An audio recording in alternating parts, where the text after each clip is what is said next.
دوستو، جیسا کہ آپ سب جانتے ہیں کہ روزے کی حالت میں بیوی سے ہم بستری کرنا جائز نہیں ہے، یعنی کہ روزے کی حالت میں کھانا پینا، بیوی سے ملنا جیسے جائز کام بھی ناجائز ہو جاتے ہیں۔ مگر اس کا مطلب یہ نہیں کہ آپ پورے رمضان کے مہینے میں ہی اپنی بیوی کے ساتھ ہم بستری نہیں کر سکتے، بلکہ آپ افطاری کے بعد سے لے کر سحری کرنے کے بیچ تک ایسا کر سکتے ہیں۔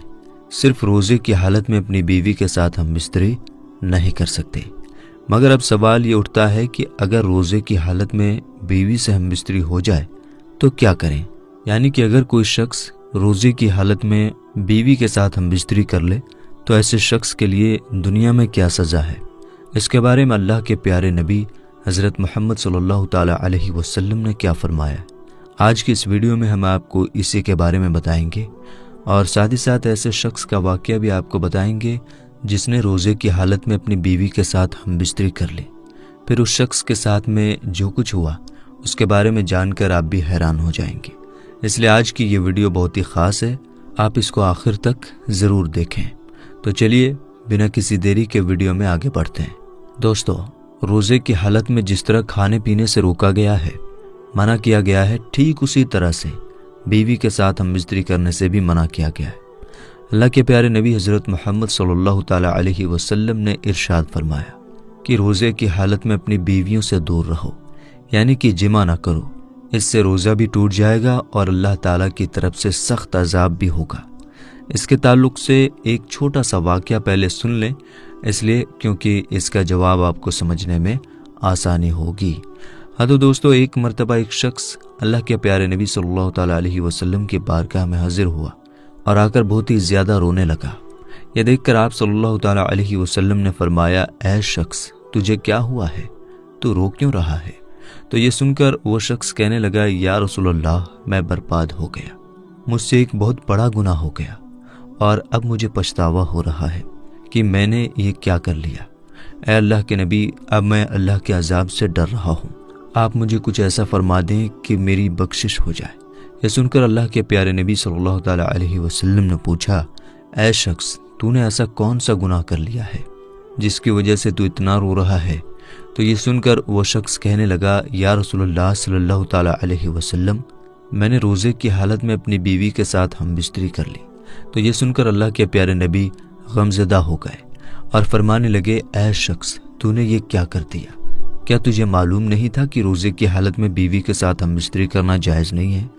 تو یہ سن کر وہ شخص کہنے لگا، یا رسول اللہ صلی اللہ تعالیٰ علیہ وسلم، معلوم تو تھا مگر میں اپنے نفس پر قابو نہ کر سکا اور مجھ سے یہ بہت بڑی غلطی ہو گئی۔ اب آپ میرے لیے کچھ ایسا کر دیں کہ میری بخشش ہو جائے۔ یہ سن کر اللہ کے پیارے نبی نے ارشاد فرمایا، اے شخص، تو نے بہت بڑا گناہ کیا ہے، اب تجھے اس کا کفارہ ادا کرنا ہوگا۔ تو وہ شخص پوچھنے لگا، یا رسول اللہ، اس کے لیے مجھے کیا کفارہ ادا کرنا ہوگا؟ تو اللہ کے پیارے نبی نے فرمایا، اے شخص، اس کے لیے تجھے ایک غلام کو آزاد کرنا ہوگا، یعنی کہ تم کسی ایک غلام کو خریدو اور پھر اسے آزاد کر دو، تمہارے اس گناہ کا یہی کفارہ ہوگا۔ تو یہ سن کر وہ شخص حیران ہو اٹھا اور کہنے لگا، یا رسول اللہ، میں نے خود اپنی ساری زندگی لوگوں کی غلامی کرنے میں گزار دی، مجھے تو خود کسی نے خرید کر آزاد کیا ہے، میں کس طرح سے کسی غلام کو خرید کر اس کو آزاد کر سکتا ہوں؟ یا رسول اللہ، میرے پاس اتنا مال نہیں ہے کہ میں کسی غلام کو آزاد کر سکوں۔ یہ سن کر اللہ کے پیارے نبی نے ارشاد فرمایا، اے شخص، اگر تم کسی غلام کو آزاد نہیں کروا سکتے تو تم ایسا کرو، تم لگاتار 60 روزے رکھ لو، مگر یاد رکھنا روزے لگاتار ہونے چاہیے، بیچ میں ایک بھی روزہ نہیں چھوٹنا چاہیے۔ اگر بیچ میں کوئی ایک بھی روزہ چھوٹ گیا تو پھر سے تمہیں پورے 60 روزے رکھنے ہوں گے۔ اگر تم نے ایسا کر لیا تو تمہارا یہ گناہ اللہ کی بارگاہ میں معاف ہو جائے گا۔ تو یہ سن کر وہ شخص پھر سے حیران ہو اٹھا اور کہنے لگا، یا رسول اللہ، میرے ایک روزے کا یہ حال ہے کہ میں ایک دن اپنے نفس پر قابو نہ کر سکا، تو پھر میں لگاتار 60 روزے کیسے رکھ سکتا ہوں؟ اے اللہ کے نبی، میں یہ کام بھی نہیں کر پاؤں گا، میرے اندر اتنی طاقت نہیں ہے کہ میں لگاتار 60 روزے رکھ سکوں، اس لیے یا رسول اللہ، آپ مجھے کچھ اور فرما دیجیے، مجھ سے یہ کام بھی نہیں۔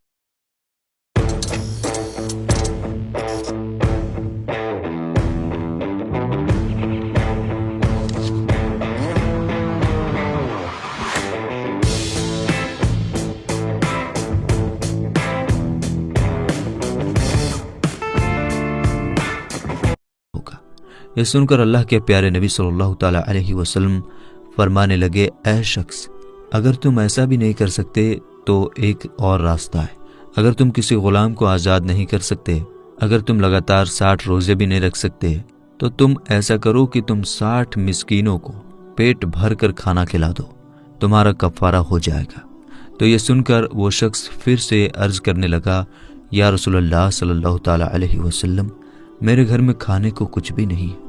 ہماری حالت ایسی ہے کہ اگر ہمیں صبح کو کھانا مل جائے تو شام کو بھوکا سونا پڑتا ہے، اور اگر شام کو کھانا مل جائے تو صبح کو بھوکا رہنا پڑتا ہے۔ میں 60 مسکینوں کو کیسے کھانا کھلا سکتا ہوں؟ یا رسول اللہ، میرے اندر ان کاموں کو کرنے کی طاقت نہیں ہے، آپ مجھے کچھ اور راستہ بتائیں کہ میرا یہ گناہ معاف ہو جائے۔ تو نبی پاک صلی اللہ تعالیٰ علیہ وسلم نے فرمایا، یہیں رکے رہو۔ اتنے میں نبی پاک صلی اللہ تعالیٰ علیہ وسلم کے بارگاہ میں کھجور کی ایک ٹوکری لائی گئی، تو حضور صلی اللہ تعالیٰ علیہ وسلم نے فرمایا کہ اے شخص، اسے لے جاؤ اور جا کر اپنے قبیلے میں، اپنے علاقے میں جو غریب لوگ ہیں، جو مسکین لوگ ہیں، ان میں اس کو بانٹ دو، تمہارا یہ گناہ معاف ہو جائے گا۔ تو یہ سن کر وہ شخص کہنے لگا، یا رسول اللہ، کیا اسے میں غریبوں میں بانٹ دوں؟ اللہ کی قسم یا رسول اللہ، میرے پورے گاؤں میں، میرے پورے علاقے میں مجھ سے بڑا غریب کوئی بھی نہیں۔ تو یہ سن کر آپ فرمانے لگے، اے شخص، اگر تمہارے علاقے میں تم سے بڑا کوئی بھی غریب نہیں ہے تو پھر تم ایسا کرو، جاؤ اور خود ان کو کھا لو اور اپنے بچوں کو بھی کھلا دو، تمہارا کفارہ ادا ہو جائے گا۔ تو میرے دوستو، اللہ تعالیٰ نے ہمارے پیارے رسول صلی اللہ تعالیٰ علیہ وسلم کو محتاج نہیں بلکہ مختار بنایا ہے۔ کسی کے لیے ایک چیز حرام فرما دیں اور دوسرے کے لیے وہی چیز حلال فرما دیں، یہ شان صرف ہمارے پیارے آقا مصطفیٰ کریم صلی اللہ تعالیٰ علیہ وسلم کے لیے خاص ہے۔ سنو اور اپنے ایمان کو تازہ کرو کہ ہمارے سرکار امت کے غمخوار نبی مختار صلی اللہ تعالیٰ علیہ وسلم نے اس شخص کو خود کے کفارے کی کھجوروں کو کھانے کی اجازت دے دی۔ حالانکہ مسئلہ یہی ہے کہ کوئی شخص اپنی زکوٰۃ و کفارہ کی چیزوں کو یا واجب صدقہ اپنے استعمال میں نہیں لا سکتا، لیکن اس شخص کو خود کی کفارہ کی کھجور کھانے کے لیے حلال فرما دیا اور بتا دیا کہ اللہ تعالیٰ نے مجھے محتاج نہیں بلکہ مختار بنایا ہے، اور جس کے لیے جو حکم چاہوں صادر فرما دوں، اور میری ہی اداؤں اور مرضی کا نام شریعت ہے۔ اور اس شخص کے لیے کفارہ روزہ توڑنے کی سزا کو میں نے اللہ تعالیٰ کی عطا سے رحمت و نعمت بنا دیا۔ سبحان اللہ۔ تو میرے دوستو، یہ جو کھجور کا مسئلہ ہے یہ اس شخص کے لیے ہی خاص تھا جس کے لیے حضور پاک صلی اللہ تعالیٰ علیہ وسلم نے اس کے روزہ توڑنے کی سزا کو اللہ تعالیٰ کی عطا سے رحمت و نعمت بنا دیا۔ اور اگر ہم میں سے کسی سے یہ گناہ ہو جائے، روزے کی حالت میں اگر بیوی سے ہم بستری ہو جائے، تو کفارہ یہی ہے کہ اگر میاں بیوی روزے سے تھے اور ایسا ہوا ہے تو پہلے ایک روزہ تو رکھنا ہوگا جو کبھی بھی رکھ سکتے ہیں، لیکن 60 روزے لگاتار رکھنے ہوں گے، اور اس میں مرد کے لیے بیچ میں ناغہ کرنے کی کوئی اجازت نہیں۔ اگر 59 روزہ رکھ لیا اور بیمار پڑ گیا، ایک روزہ نہیں رکھ پایا، تو جب ٹھیک ہو جائے تو اس کو پھر سے لگاتار بنا ناغہ کیے، بنا گیپ کیے 60 روزے رکھنے ہی ہوں گے۔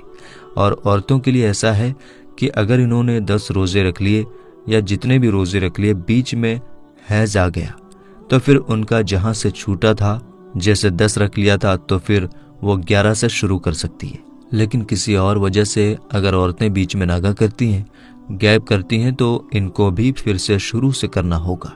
جب تک یہ طاقت رکھتے ہیں، دوسرا کوئی حل نہیں ہے کہ اگر یہ چاہیں کہ چلو ہم اس کا فدیہ دے دیں، نہیں ہوگا، ان کو روزے ہی رکھنے ہوں گے، یہ شریعت نے لازم کیا ہے۔ اور اگر کوئی شخص ایسا مریض ہے کہ لگاتار 60 روزے رکھنا اس کے لیے پرابلم ہے، بہت ہی زیادہ بیمار ہے، تو سب سے پہلے وہ ڈاکٹر سے مشورہ کرے کہ میں کر سکتا ہوں کہ نہیں۔ اگر ڈاکٹر نے کہہ دیا کہ کر سکتے ہیں تو پھر ٹھیک ہے، اور اگر کہہ دیا کہ نہیں کر سکتے تو پھر ہر روزے کے بدلے صدقہ فطر کی مقدار ہے، وہ ادا کر دیں تو پھر ہو جائے گا۔ دوستو، جو لوگ رمضان کے روزے نہیں رکھتے ان کو کس طرح عذاب کا سامنا کرنا پڑے گا۔ جو آدمی ایک روزہ چھوڑے گا وہ 9 لاکھ سال تک جہنم کی آگ میں ڈالا جائے گا۔ حضور اکرم صلی اللہ تعالیٰ علیہ وسلم نے فرمایا، جو آدمی جان بوجھ کر رمضان کا ایک روزہ چھوڑے وہ اگر ساری زندگی بھی رمضان کے روزے رکھتا رہے تو وہ اس کے ایک روزے کے برابر پہنچ نہیں سکتا۔ دوستو، یہ وہ 10 کام ہیں جن کی وجہ سے روزہ ٹوٹ جاتا ہے۔ اگر روزہ دار اپنی بیوی سے جمع کرے تو اس کا روزہ ختم ہو جائے گا، جیسا کہ ابھی ہم نے آپ کو بتایا۔ جس آدمی کا اپنی بیوی سے بوس و کنار کرتے ہوئے انزال ہو جائے یا وہ مستزنی کرے تو اس کا روزہ ضائع اور باطل ہو جائے گا۔ جو آدمی جان بوجھ کر کچھ کھا پی لے تو اس کا روزہ ضائع ہو جائے گا۔ جو آدمی جان بوجھ کر قے کرے اس کا روزہ ختم ہو جائے گا۔ جو آدمی مریض کو خون دے اس سے روزہ ضائع ہو جاتا ہے۔ جس عورت کو حیض آ جائے اس کا روزہ ٹوٹ جاتا ہے۔ وضو کرتے وقت پانی گلے کے نیچے چلا جائے تو روزہ ٹوٹ جائے گا۔ سگریٹ پینے سے روزہ ضائع ہو جائے گا۔